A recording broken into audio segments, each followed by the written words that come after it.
Hello বন্ধুরা, আমি এসে গেছি সুপ্রিয়ার প্রাণভ্রমরা থেকে। আজকে আরেকটা নতুন রেসিপি নিয়ে আজকে নিয়ে এসেছি সয়াবিনের ভর্তা। এই দেখো সয়াবিনের ভর্তা কেমন করে করব সে দেখিয়ে দিচ্ছি। দেখো এই যে দেখো এই সয়াবিনগুলো নিয়েছি, নিয়ে এই সয়াবিনকে নুন জলে সেদ্ধ করেছি। নুন জলে সেদ্ধ করে মিক্সিতে গ্রাইন্ড করে নিয়েছি। এই যে মিক্সিতে গ্রাইন্ড করে নিয়েছি পুরো। তার সাথে আদা, পেঁয়াজ, রসুন, কাঁচা লঙ্কা, লঙ্কার গুঁড়ো, নুন, হলুদ দিয়ে মিক্সিতে করে নিয়েছি।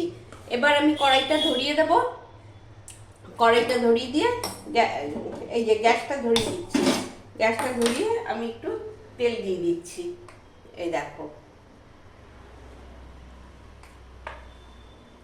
তেলটা একটু গরম হোক, তারপরে এগুলো। এই দেখো তেলটা গরম হয়ে গেছে। আগে আমি সয়াবিন বাটাটা দেবো না, আগে আমি আদা, পেঁয়াজ, রসুনটা তেলের মধ্যে ছেড়ে দেবো। এই দেখো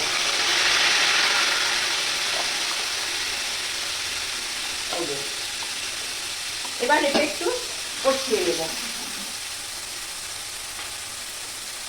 একটু লেগে লেগে রয়েছে, তাই এটা একটু জল দিয়ে একটু দিয়ে দিলাম। এবার সামান্য একটু কষিয়ে নেব। এটা একটু কষবে, তারপর সয়াবিন। দেখো আমি এটা আদা, পেঁয়াজ, রসুনটা একটু কষিয়ে নিয়েছি যাতে গন্ধটা মরে।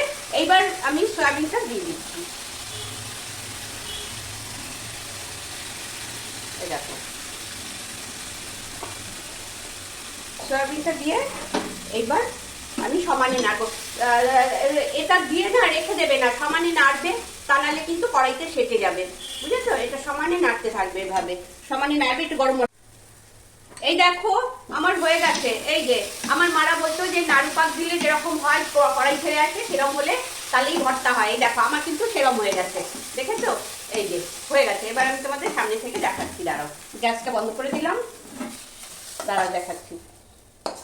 ঢেলে নিচ্ছি বোলের মধ্যে। এই দেখো আমার পরিষ্কার হয়ে গেছে সয়াবিনের ভর্তা। তোমরাও এইভাবে করো। তোমাদের যদি ভালো লাগে আমাকে লাইক কমেন্ট দিও। আর যারা এখনো সাবস্ক্রাইব করোনি তারা সাবস্ক্রাইব করো, একটু শেয়ার করো সবার সাথে। ঠিক আছে, আজ তবে এই পর্যন্ত, এখানেই শেষ করছি। আবার দেখা হবে পরের ভিডিওতে। ঠিক আছে, টাটা, ভালো থেকো সবাই।